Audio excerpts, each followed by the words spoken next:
무엇이 변치 않아. 기록된 바 의인은 없나니 하나도 없으며 깨닫는 자도 없고 하나님을 찾는 자도 없고 다 치우쳐 한 가지로 무익하게 되고 선을 행하는 자는 없나니 하나도 없도다.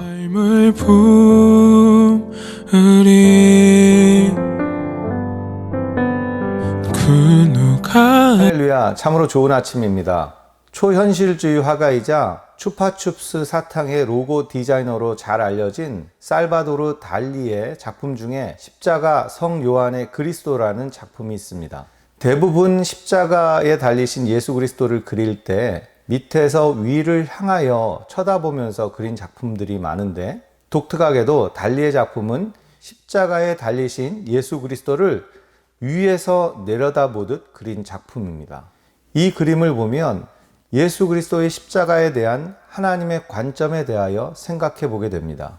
도대체 왜 하나님은 이렇게 끔찍한 십자가에 당신의 독생자 예수 그리스도를 매달리게 하셨을까요? 이것을 이해하려면 우리는 먼저 구약의 희생제사에 대해 생각해 보아야 합니다. 대속죄일이 되면 사람들은 자신의 속죄 제물을 가지고 성막 앞으로 나아갔습니다. 속죄 제물을 가지고 나온 사람들은 그 제물의 머리 위에 직접 안수를 했는데, 그 동물을 축복하기 위해 안수한 것이 아니라 자신의 죄를 그 동물에게 전가하기 위해 안수를 했습니다. 그리고 그 제물은 자신 주인의 죄를 대속하기 위해 처참하게 죽어갔습니다. 사람이 지은 그 죄의 형벌을 짐승이 대신 받도록 한 것입니다. 어제 말씀드린 대로 십자가는 형벌이요 심판의 상징이었습니다.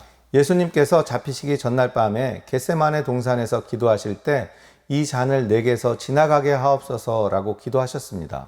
잔이란 구약에서 하나님의 진노를 상징하는 단어였습니다. 그러니까 예수님께서 십자가에 매달리신 것은 하나님의 진노와 심판을 온몸으로 받으셨던 것입니다. 그런데 그 진노와 심판은 예수님 자신의 죄로 인한 것이 아니라 모든 사람들, 다시 말해 우리의 죄로 인한 것이었습니다.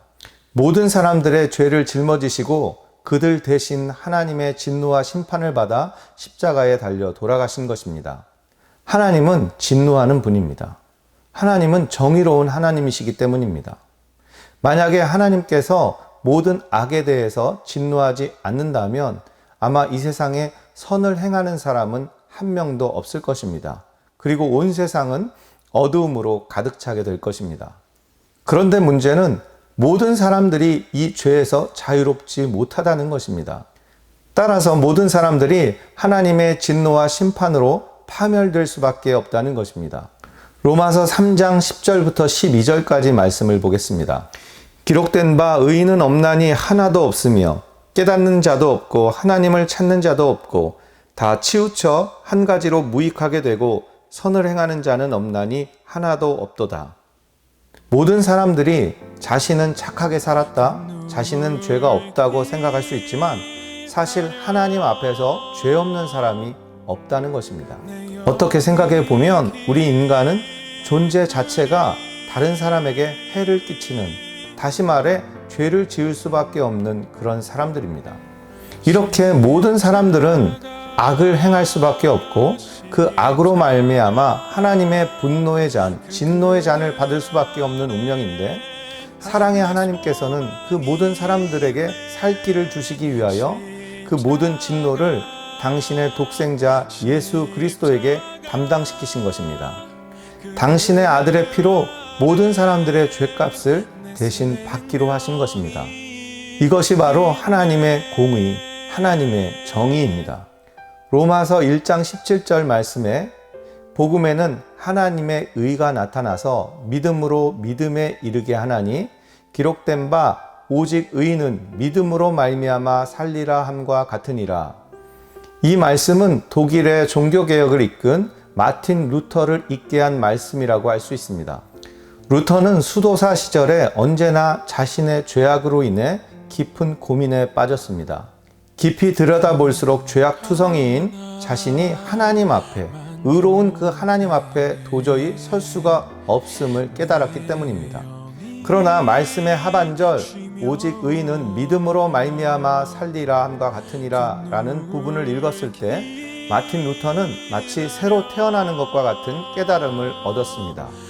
그것은 바로 하나님의 의, 하나님의 정의란 하나님께서 죄인들에게 요구하시는 의로움이 아니라 예수 그리스도의 십자가를 통해 하나님께서 은혜의 선물로 주시는 의로움임을 깨달았던 것입니다. 위에서 내려다본 십자가란 하나님의 공의, 하나님의 정의를 말합니다. 아무리 죄 많고 흠 많고 허물투성이인 삶을 살았다 하더라도 하나님께서 주시는 의로움을 선물로 받을 수 있습니다. 예수님께서는 죄인된 우리를 위해 십자가 위에서 양팔을 활짝 벌리시고 하나님의 진노와 심판을 다 받아내셨습니다. 죄로 인해 죽어야 할 우리 대신 피를 흘리심으로써 하나님과 우리 사이에 있는 막힌 담을 허무셨습니다. 이것이 하나님께서 당신의 독생자 예수 그리스도를 십자가에 달리도록 허락하신 이유입니다.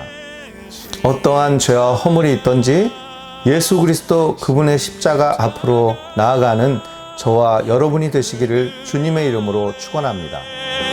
내 생명이 있네.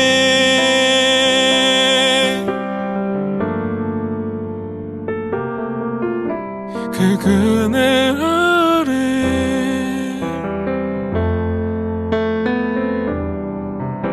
그 그늘 아래